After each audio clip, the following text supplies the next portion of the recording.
Hi, I'm Ramon, cosmetic chemist, product developer, and esthetician, and today we're discussing all your questions about skincare routines. This is Chem Q&A. So first question we have is, how many steps do you need for a skincare routine? You see a lot of things that tell you, oh, you need 10 steps, you need 5 steps, add all these products to your skincare routine. The most basic and fundamental skincare routine you can have is just 3 steps, well, 2 steps really. Cleanse, a sunscreen, and a moisturizer. And what that looks like is in the morning, if you want cleanse your face, apply your sunscreen. If you have more dry skin, you can layer moisturizer underneath it. But usually, for my routine, I'm very lazy. It's just quick cleanse in the morning, sunscreen for my skin type, that's it. At night, cleanse to wash the day off, moisturizer. And that's really the basic routine. Based off specific concerns you're trying to address on top of that is where you can start adding 1 or 2 things. For example, in the morning, for me, it's fundamentally protection. I love antioxidants in the morning, so I'll layer an antioxidant serum or toner after I cleanse. So cleanse, toner, sunscreen.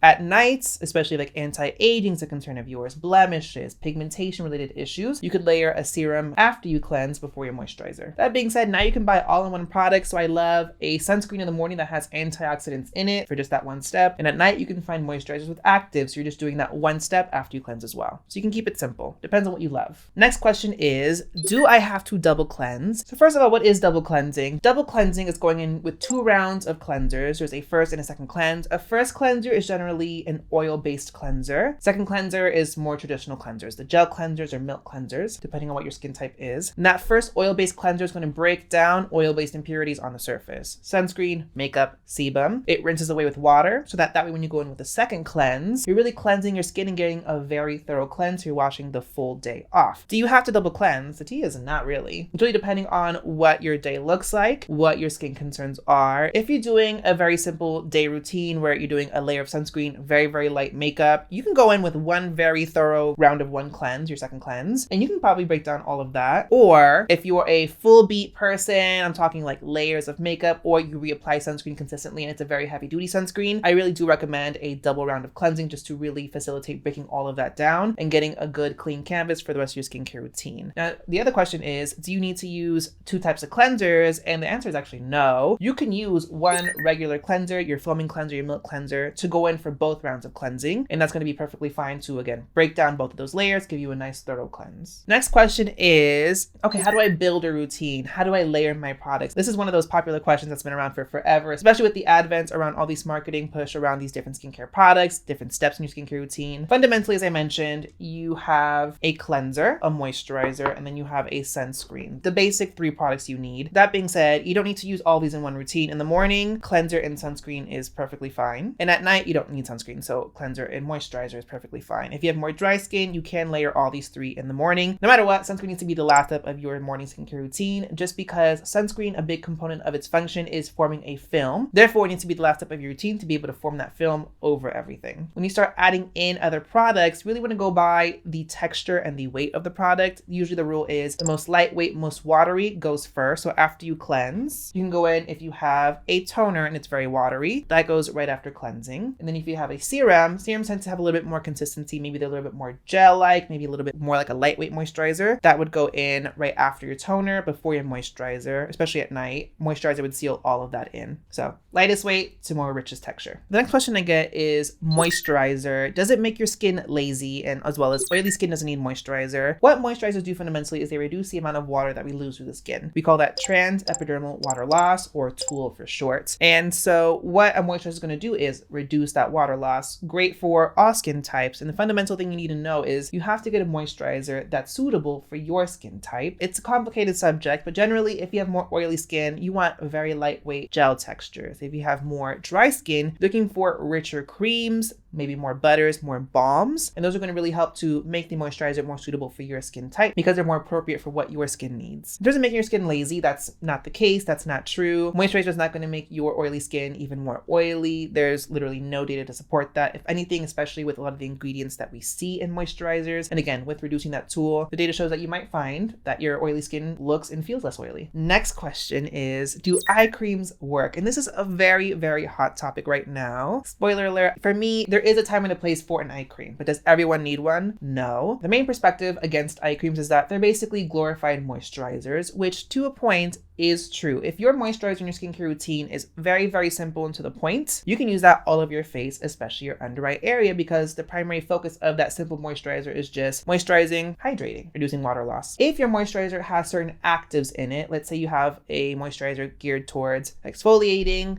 targeting pigmentation, acne focus concerns, it might be a little bit too spicy for your under eye area, in which case you might want a separate moisturizing product that's more gentle, specifically for use on the under eye area. In my case, I have very oily skin, but very dry under eyes, so I have to moisturize those two areas very differently. The other situation to consider is if you're addressing specific concerns in the under eye area, for example, brightening, anti-aging, there are ingredients that, for example, vitamin C or retinol, can be a little bit more sensitizing, so eye creams that do contain those are formulated to be more gentle and more soothing for the under eye area, in which case why you would want to use a product specific to that under eye area. So there is a time and place. I am pro eye cream, but it's based on the specific situation. Next question is very, very popular as well, is what's the best anti-aging product or skincare routine? Fundamentally, your best friend when you're focusing on anti-aging is going to be a good sunscreen, a sunscreen you're going to want to use every day, reapply if you are under prolonged UV exposure, and that you're going to want to use specifically for your skin type and skin concerns. I know a big concern for oily, acne prone skin is sunscreens are greasy, sunscreens are heavy, they make me break out. There are great sunscreens for oily, acne prone skin. I always talk about them on my channel. On top of wearing daily sunscreen, the next thing you want to consider if you're focusing on anti-aging or addressing some signs of aging are retinoids. Retinoids are the umbrella term for a category of ingredients. Under that, you have the prescription drug called tretinoin, which you need a prescription to get. Then you have retinol and retinol. Basically, through conversion, they all end up becoming the pure retinoic acid. Tretinoin is that direct form of the acid. Retinol has to go through one conversion to get there. Retinol has to go through two. So retinol is going to be the more gentle option. But introducing a retinoid into your routine is going to be the most effective way of starting to target the appearance of those fine lines and other signs of aging. Other things to consider, my favorite ingredient category is antioxidants, which help to add an extra layer of defense for the skin. They help to combat free radical damage, which free radicals are one of the main reasons that the collagen and elastin in the skin starts to degrade, and that's when you start to get saggy skin, fine lines, wrinkles. Next question is, where do I start building the skincare routine? As I mentioned, the three main things you need: a good cleanser that's going to be appropriate for your skin type and be able to wash and cleanse away your day. I have more oily, acne prone skin. I love a foaming cleanser. If you have more dry skin or more sensitive skin, a milky cleanser is going to be better for you. Next thing you need is a good moisturizer, again, appropriate for your skin type. I'm more pro moisturizer at night. If you have more dry skin, you can use it both day and night. But if you have more oily skin, again, you want a good lightweight gel moisturizer. If you have more dry skin, you're looking for richer creams, more balms. When you're looking at the ingredients list, look for things like butters, waxes, oils. And then the last thing you need is a good sunscreen. And again, I understand based on your skin type, you might have a negative connotation of sunscreen. There are great sunscreens, especially at the drugstore. Just find a sunscreen that you're going to want to use every day. Reapply if you're under consistent UV exposure. And especially if you are someone who does sports or you tend to get really sweaty, a water and sweat resistant sunscreen. And to build a routine, you don't have to drop a lot of money. A lot of these things you can buy very affordably at Sephora, Ulta, the drugstore. For less than $15, for example, The Ordinary has great cleansers, great serums, really great moisturizers, very affordable. At the drugstore, Naturium. And for sunscreens, Banana Boat, Coppertone, Hawaiian Tropic, Sunbum have really great sunscreens, great protection, really nice textures depending on what your skin type is. And therefore, you can build a really good, effective routine on a really good budget. And last question is, what skincare is safe for kids? We're seeing a lot of kids rush to Sephora right now for some very high-ticket luxury skincare brands. And while those brands are good, you don't need to spend a lot of money for skincare for kids. Also, just because it costs more money does not make it any more safe for your kids. Cosmetics are heavily regulated, so no matter what tier price point they are, they're going to be safe for your kids. Again, three main things you need: a good cleanser for them, a good sunscreen for them during the day, and a moisturizer at night to keep their skin moisturized. And that's the base that they need to start. It does not have to be more complicated than that. Kids do not need retinoids. Unless they are targeting very specific skincare concerns and a doctor or dermatologist recommends, kids do not need things like exfoliants and retinoids. And so that was Chem Q&A discussing your frequently asked questions about skincare routine. In the comments section, feel free to leave any skincare, beauty, or makeup related questions you want me to address in Chem Q&A. Subscribe for more, and I'll see you next time.